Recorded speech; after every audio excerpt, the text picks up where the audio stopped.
British ने Jordan और Israel को लिया, तो बोला हाँ हम भी तो रोमन हैं, तो हमारा भी ये रोमन ने क्या रखा था, पैलेस्टाइन, हम इसका नाम पैलेस्टाइन रखेंगे। तो इसका नाम रखा पैलेस्टाइन। अब उस टाइम सबने देखा होगा नहीं एक सेकंड, तो जब ब्रिटिशर्स ने नाम रखा तब उस जगह का क्या नाम था? उसका नाम कोई, उसमें 3-4 ऑटोमन प्रोविंसेस थे। अच्छा, जो जेरूसलम था उसका नाम था the mutasarrifate of Jerusalem. Okay okay. Then one thing was called the sanjak of Syria. अच्छा, तो in between it had lot of different colleges. it was never ever even considered a political unity. Okay okay okay. It was considered part of the Levantine Arab whole. जो लेवेंटीन अरब whole था उसमें Jerusalem भी irrelevant था। Okay. अल Quds जिसे कहते हैं वो एक छोटा सा शहर था जो कोई रेलेवेंस का नहीं था, बस रिलीजियस ये था। उधर जो 2 मेन प्लेयर्स थे उधर वो थे हलाब, अलेप्पो और दमिश्क, सीरिया, दमास्कस। ओके। इन दोनों के बीच में होता था। तो the sanjak of Halab, the sanjak of Damascus, ये क्या है, ये भाई ये झुमरी तलैया की तरह है। ये आपको पता है झुमरी तलैया कहाँ है? नहीं। हाँ, किसी को भी नहीं पता झुमरी बस तलैया। सुना हुआ है झुमरी तलैया। हाँ है कुछ नाम करके। जेरूसलम उन दिनों झुमरी तलैया की तरह होता था। अच्छा। और अगर आप आज कोई झुमरी तलैया में झुमरी तलैया इंडिपेंडेंस मूवमेंट करे और बोले हमारा झुमरी तलैया का नाम 5000 साल पहले वेदों में लिखा है, ये लिखा है, आप हंस रहे हो ना, वो भी उस टाइम हंसते हैं। There was no concept of a Palestine. Jhumri तलैया वासी आपने कभी सुना है? नहीं ना।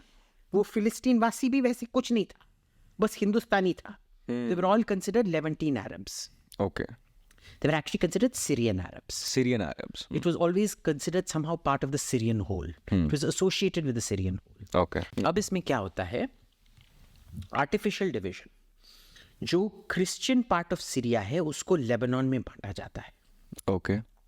आर्टिफिशियल क्रिश्चियन मेजॉरिटी, जैसे इधर आर्टिफिशियल एक मुस्लिम मेजॉरिटी को पाकिस्तान बांटा गया, है। इराक में एक आर्टिफिशियल तेल मेजॉरिटी को कुवैत बनाया गया।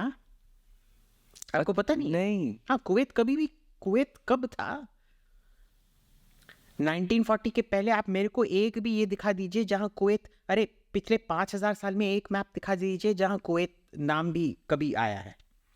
वो हमेशा इराक का पार्ट होता था, पर उसमें तेल था इसीलिए ब्रिटिश उसको बांट के तुम कुवैत हो। तो इधर मुसलमान मेजॉरिटी किया, उधर कुवैत का आर्टिफिशियल एक मेजॉरिटी किया।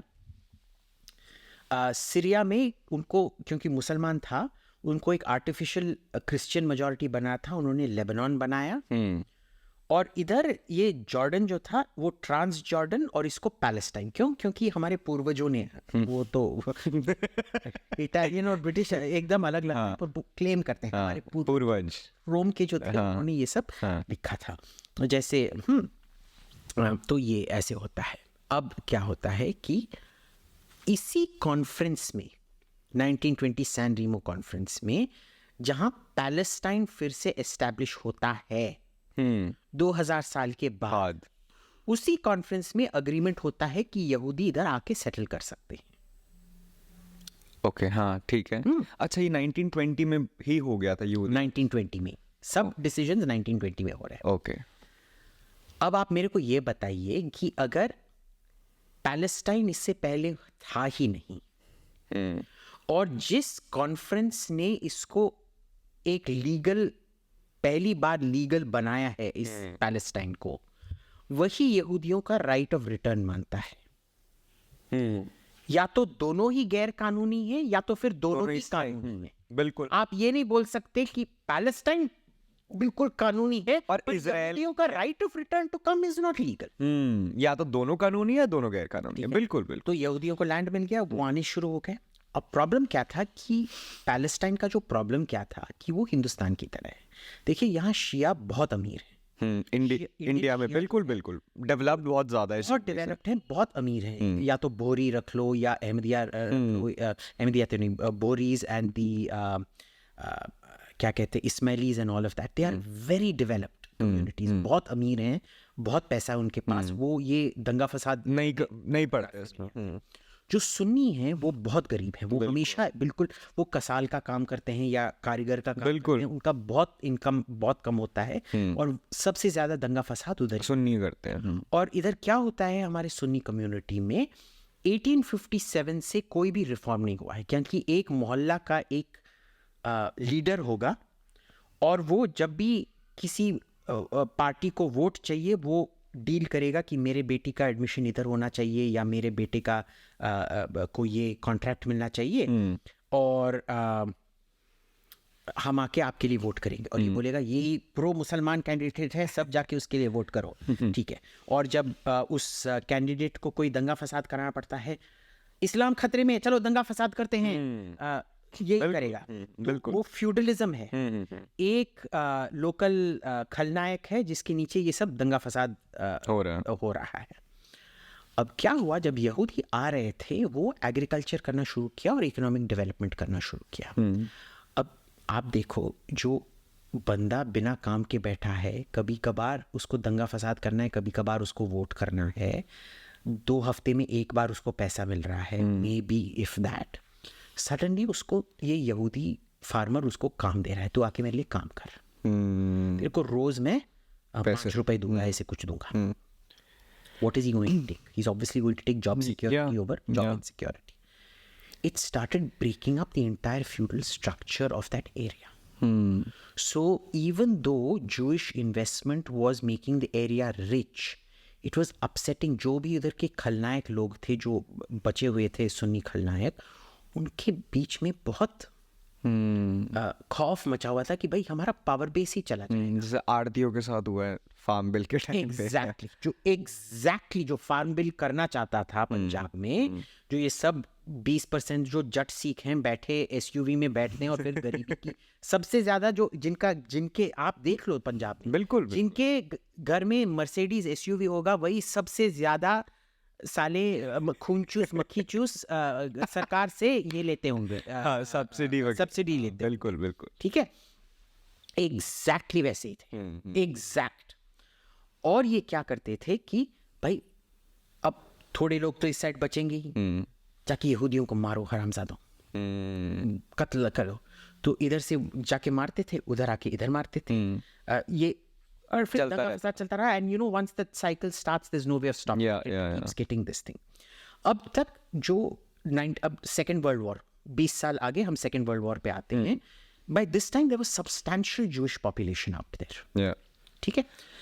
और जब सेकंड वर्ल्ड वॉर सब खत्म हुआ, then they decide to partition Palestine, because just like they decide to partition India, they decide to partition Palestine, कि भाई इधर एक मुस्लिम मेजॉरिटी है, इसको अलग कर दो, उधर एक जूइश मेजॉरिटी है, उसको अलग कर दो।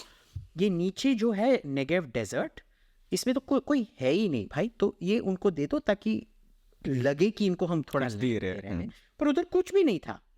Negev is one of the driest deserts on earth, कुछ भी नहीं उगता है उधर, ओके, ठीक है। और जो गाजा पट्टी था और जो वेस्ट बैंक था वो ये पैलेस्टीनियन स्टेट को दिया गया। जो जेरूसलम था वो एक इंटरनेशनल सिटी बनना था जो हमेशा यूएन के नीचे रहेगा, ठीक है। इजरायली ने बोला ठीक है।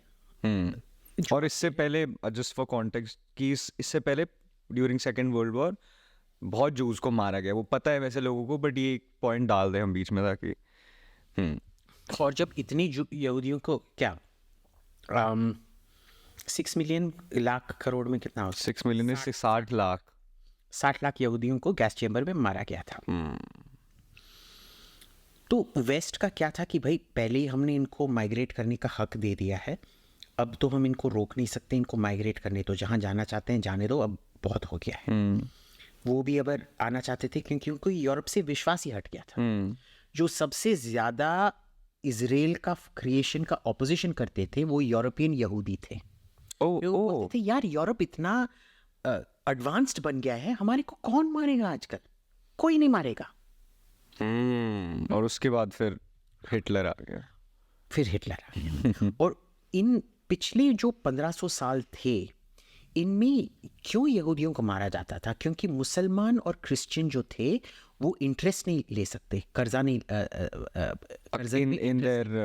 उनके रिलीजन के अगेंस्ट हराम है। तो बस यहूदी ही कर्जा दे सकते थे, तो उन्होंने कंसंट्रेशन किया फाइनेंस पे।